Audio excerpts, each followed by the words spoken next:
with your kids.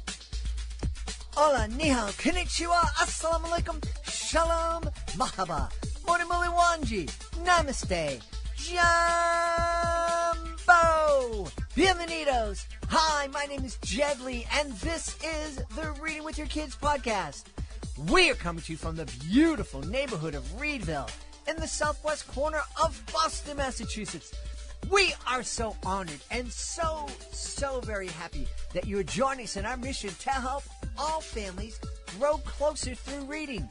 Please be sure to tell all of your family and friends about the show, and please be sure to subscribe to the show on the iHeartRadio app, on Spotify, Apple Podcasts, Amazon Music, Audible, Stitcher Radio, wherever you find your podcast.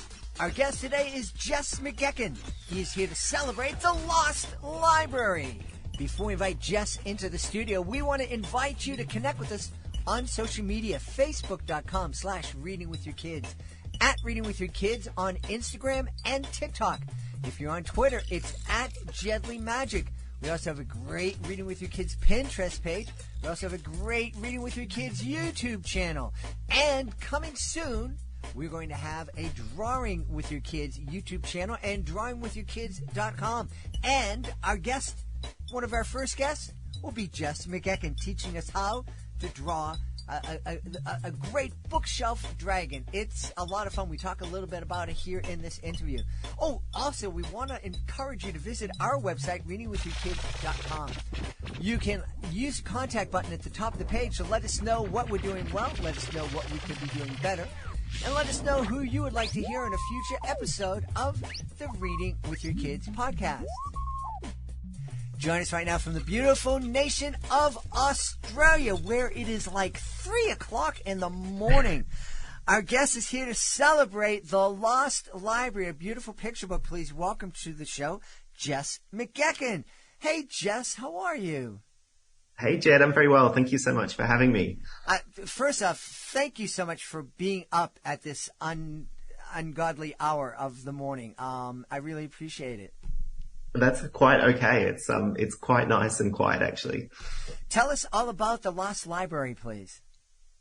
I would love to. So the Lost Library is a new picture book that I've got that's just come out, which is the name kind of gives it away. It's all about libraries, but it's the story of a character called Oliver who's perhaps moved house or moved to kind of a different town, and he hasn't been able to take his friends with him, but he's taken his books with him. So it's a little bit of a reading worm.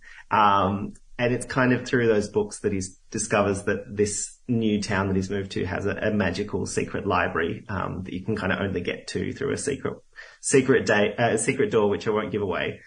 So it's really a book about how, the magic of books brings people together, and these kind of amazing spaces which are free and kind of accessible to anybody, kind of live closer than we think they do, and they're kind of available for anybody to go to whenever they need them. So it's kind of an adventure book. It's a story about finding new friends, but it's also kind of about the power of books, which I know a lot of your listeners would appreciate as well.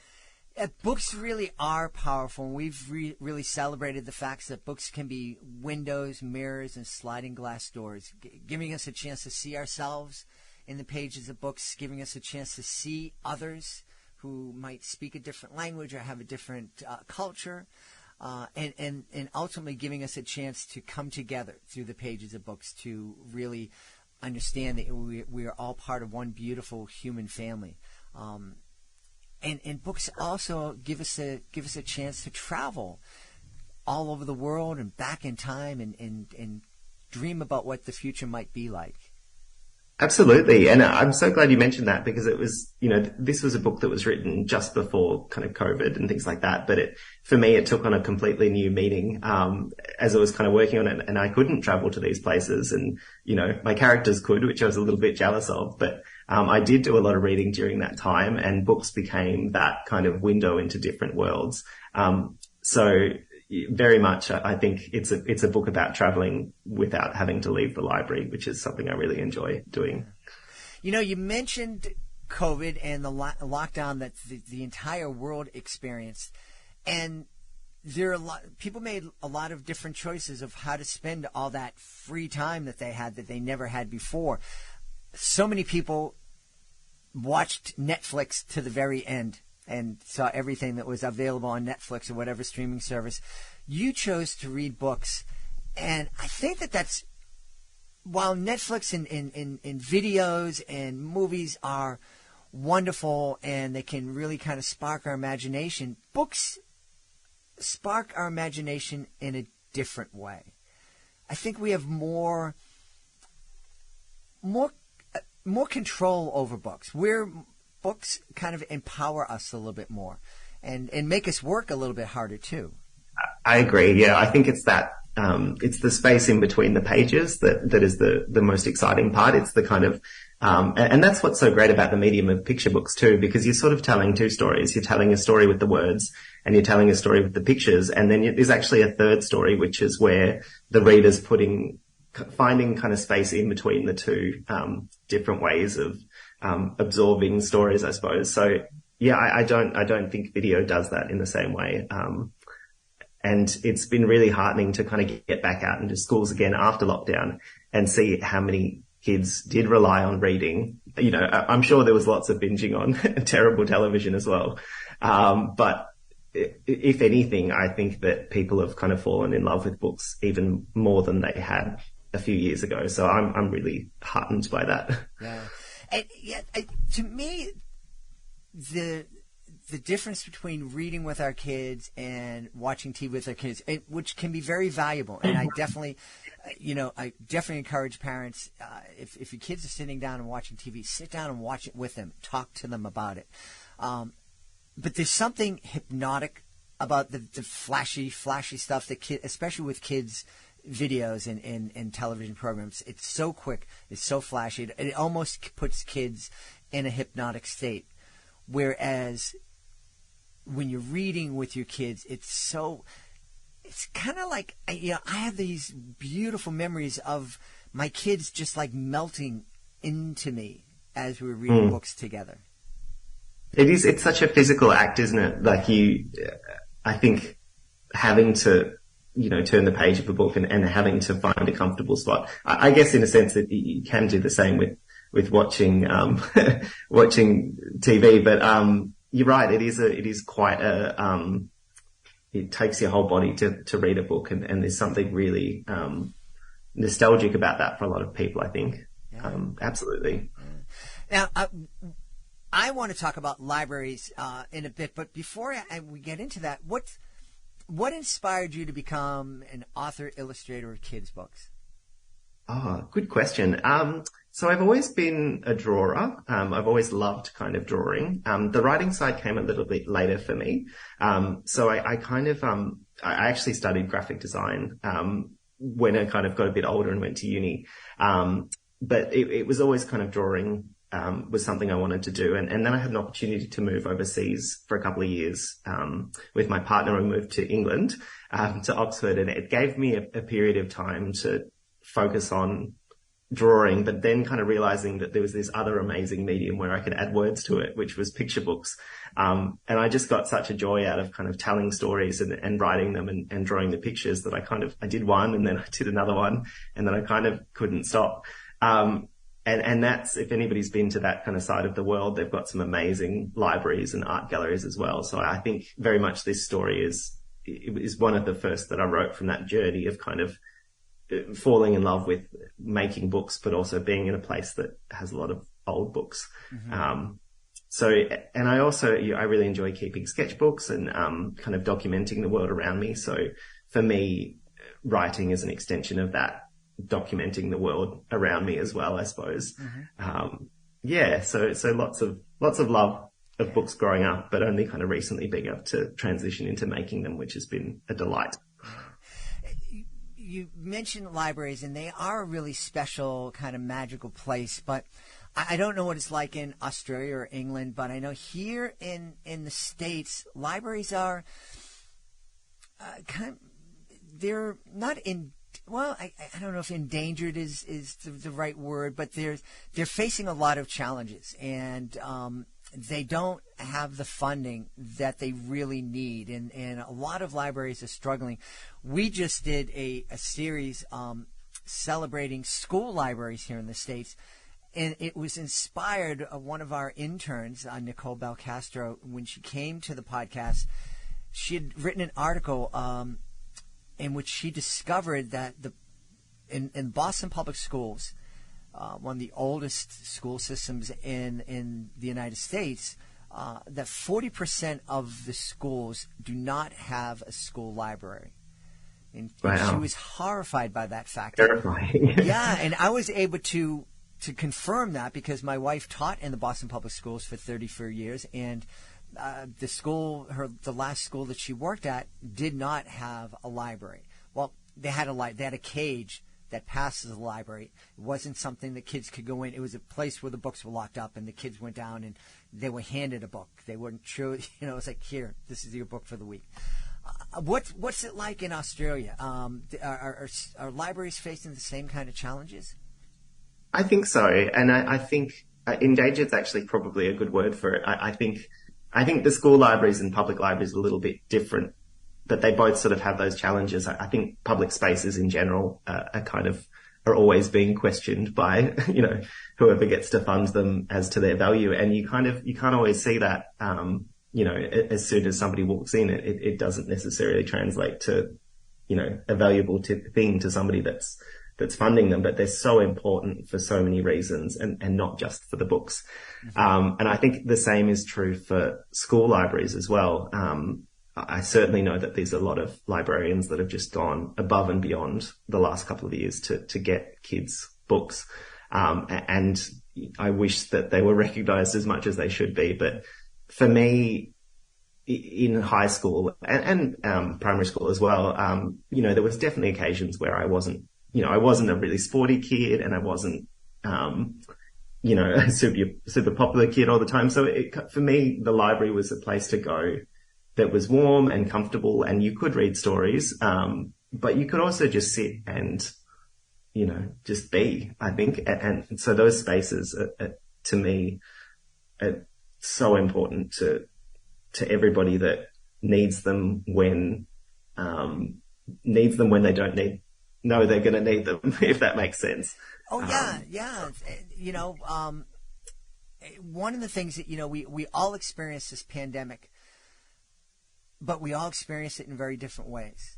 And one of the things and I think a lot of people got that, because I saw a lot of people here in Boston really reaching out and buying food for folks who, were in danger of not having any. And I hope that we don't forget that. I hope that we don't forget that, I can jump on Amazon. I can go to a bookstore. I can pick up a book anytime I want it. There are families out there that don't have that ability, that are figuring out where it is they're going to find the money to buy food for their kids, and never mind finding an extra $15, $20 to go out and buy a beautiful picture book. So a library, and even being able to go online. So libraries serve such a valuable resource for so many different people, and I hope that we remember that, so that we can support libraries and support the families that depend on them. I'm really curious, because I'm not a visual artist in any ways. I create with my magic and go up on stage and perform, but I'm not able to take a picture that's in my mind and transfer it to the page through my hands. I'm always, really not envious isn't the word, but I always just love to see an author, an illustrator, and how they work. And you were kind enough to share a video for our new Drawing with Your Kids project, and it was such a magical little lesson. We're going to tell people how they can see that, but you took some simple shapes, and you said, and I shared this with you before we started recording, but we're drawing a half circle here, and a line here, and a rectangle with a slanty roof here, and this is a dragon. And I'm looking at it, and I'm like, that ain't a dragon. It's just a bunch of lines on a page. And then you just drew one half circle, upside down half circle for the eye. And as soon as you did that, the dragon appeared to me. It was like a magic trick. And that was just amazing. And I know that families are going to sit down and take that lesson with you and draw that and feel that sense of accomplishment. I'm just wishing that my daughter was 5 again and that we could sit down and do that, because I know she would have felt so proud when her dragon came to life. Oh, that's very kind of you to say. I enjoy drawing so much, and I think it's funny that you mention younger kids, because I think when we're kids, especially with drawing, we don't even think about whether we can do it or not. We just do it.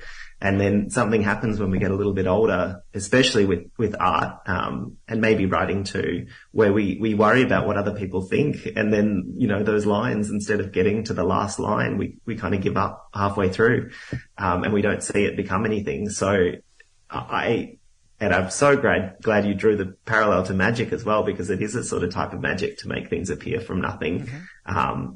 But it doesn't have to look like a polished picture book either. It can just be for your own kind of joy, I think. So I do hope people will have fun drawing a bookshelf dragon and then kind of maybe come up with their own characters after that. Yeah. The one time I had any success creating art visually, and I was that person, that like, I can't do this, so I'm not going to do this because I don't want to get judged. And in 8th grade, me and there was a challenge to make junk art, and me and a buddy were teamed up together, and I think we wanted to be a little bit naughty, so we took some leftover pieces of wood and created a person, and there was nothing too naughty about it, but it was just pushing the edges, and we actually won the award. It was like, we didn't care. We were just like, we're just going for it, and we won. But unfortunately, I didn't embrace that I don't care what people think attitude, because I went right back to like, I ain't going to do this because people aren't going to like it. Well, it's never too late to pick it up either. But I still get a lot of joy from it. So, are you an illustrator who writes? Are you an author who illustrates? Does it change depending on the book? What comes first, the words, the pictures? Oh, I love that question, and I always guess it's the hardest one to answer, because, to be honest, they both happen at the same time, and I go back and forward slowly until sort of something starts to form. But I haven't illustrated anybody else's book yet. Because to me, drawing is so integral to the writing process, and writing is so integral to the drawing process, if that makes sense. Mm-hmm.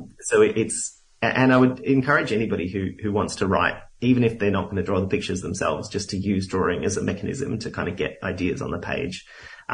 So I tend to start, if I had to start anywhere, I'd say I'd probably start with a sketch, or an image that kind of I'm drawn to.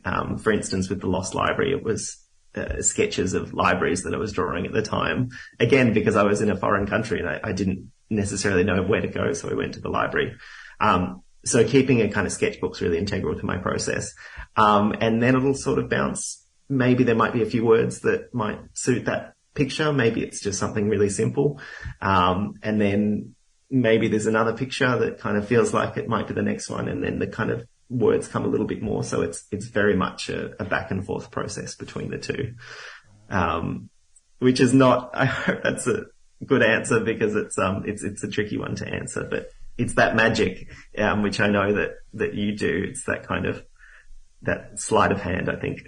Well, I understand that, because we had a team, an author illustrator on, who actually knew each other, which is very unusual in the book business. It is. The author communicated to the illustrator. He goes, "I just had this weird idea. Blue Bison needs a haircut. I don't know what you're going to do with that, but I just thought I'd share that with you." And that's how their book launched. Yes. The illustrator goes, "Oh, I got this," and started illustrating, and the first illustrations led the writer to go, oh, well, now I know where to take it. And it was just a really kind of fun collaboration. And you definitely, we'll try to link that episode in our show notes. I love that. I love that. I love. Sorry, Jed. I was going to say, are you looking forward to trying to illustrate somebody else's manuscript? Yeah, I'd love to try that in the future. And you're right that collaboration is such a beautiful thing as well. And it's, it is almost like kind of seeing it come to life physically when you can kind of trade ideas with somebody as well. So, definitely in the future, I'm sure that's something that I'll end up doing as well. Yeah. Now, I know authors and illustrators are kind of loath to talk about future projects, but are you working on 1 or 2 or 12? I am. Well, it's kind of another style of book that I've been really enjoying working on lately is nonfiction. So illustrated nonfiction. So, as well as the Lost Library, I've got a few illustrated nonfiction books coming out. And I've just finished one called Kind, which is about, the way that we sort of organize animals, but the way that we treat nature as well. So that's been a fun one. So yeah, everything. I've got lots of things, kind of in the works, which is, the good thing and the bad thing about being creative is that there's lots of ideas, which is great. Yeah. Hey, one last thing. I have an illustrator who, a couple of people in my life who are illustrators, but one in particular who helped us, create our series of logos that celebrate all families reading together. And I love having the opportunity to speak to an illustrator and say, if you were to be able to give a piece of advice to this young illustrator who's 19 and going to college and has a lot of talent, what would you say to her? Oh, that's a good question. I think first and foremost to keep doing it for herself. I think again, as we kind of get a bit older and as, jobs take over and things like that, it becomes, sometimes we feel the pressure to make the things that we enjoy also become the jobs that feed us. So I try and, especially with my illustration, I try and always keep it as a really special thing, like a reward to do, I suppose. But yeah, other than that, just try everything and kind of keep going. And it doesn't ever have to end. Like I know illustrators that are in their 90s and they're still having a really good time. So just keep reinventing yourself. I think that's been a really, enjoyable part of the process is just kind of, there's no sort of such thing as reaching the best you can be. I think if you get to that point, then it's time to kind of turn around and reinvent yourself all over again. So yeah, I think just keep playing. Awesome. And I like that. Keep playing. Keep playing. Because if I think that's an important thing for all of us to remember to play. And I think reading with our kids is one of the ways I loved to play with my kids when they were younger, and that also led us to getting outside and playing together. So, great advice. Oh, thank you. Hey, where should we go if we want to find out more about the Lost Library and find out more about you? Well, I've got a website, which is jessmcgeachin.com. And the Lost Library has just been published by the wonderful Viking Books. It was an imprint of Penguin. So yeah, hopefully you can either head to a bookshop or to your library, and read a book about libraries in a library. Yeah. Yes. Yeah. And the neat thing is, always please remember, we want to support our local libraries. You also want to support our local bookshops and indie bookshops. So you can go and you can request the Lost Library, at your local bookstores. If the bookstore doesn't have it that day, they'll get it there in a couple of days.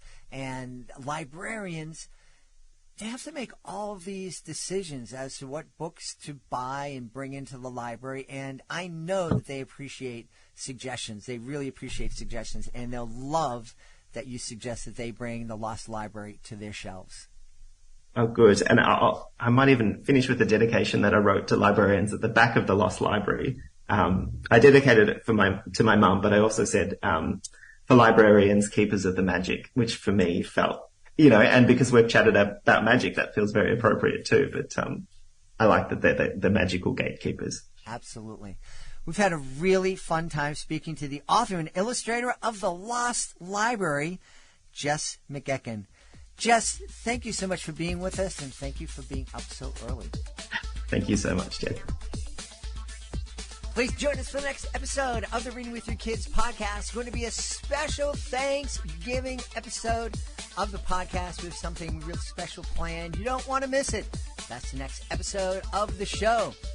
Hey, if you're an author of a fantastic children's book or an illustrator of a fantastic children's book, we'd love for you to visit our website, readingwithyourkids.com. If you're an author, please be sure to click the Authors Click Here button at the top of the show. At the top of the page to find out how we can help you celebrate your book with the world.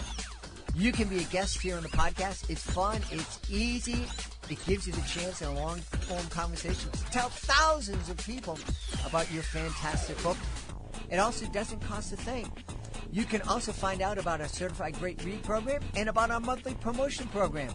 And if you are an illustrator of a fantastic children's book, you please visit our website, readingwithyourkids.com, and click on the contact button at the top of the page and say, I'd like to be part of the new Drawing with Your Kids project.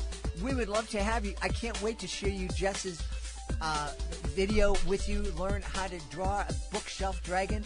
Also, Nick Hulot is going to be teaching us how to draw Patches, her lovable main character in her book. We have so many fantastic illustrators, and we would love to add you to our roster. ReadingWithYourKids.com, that's the place to go. I want to thank the folks who made today's show so wonderful. Of course, I want to start by thanking our guest, Jess McGeachin. Please be sure to check out The Lost Library. Also want to thank my team, Fatima Khan, Rory Grady, Mirabella Q, Jordan Saley, Skylar Strauss, Stephanie Davila.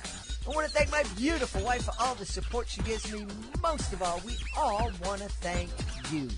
Thank you so much for taking the time to join us today, and as always, thank you so very much for taking the time to make the world a better place by reading with your kids. I'll be looking for you in the next edition of the Reading with Your Kids podcast.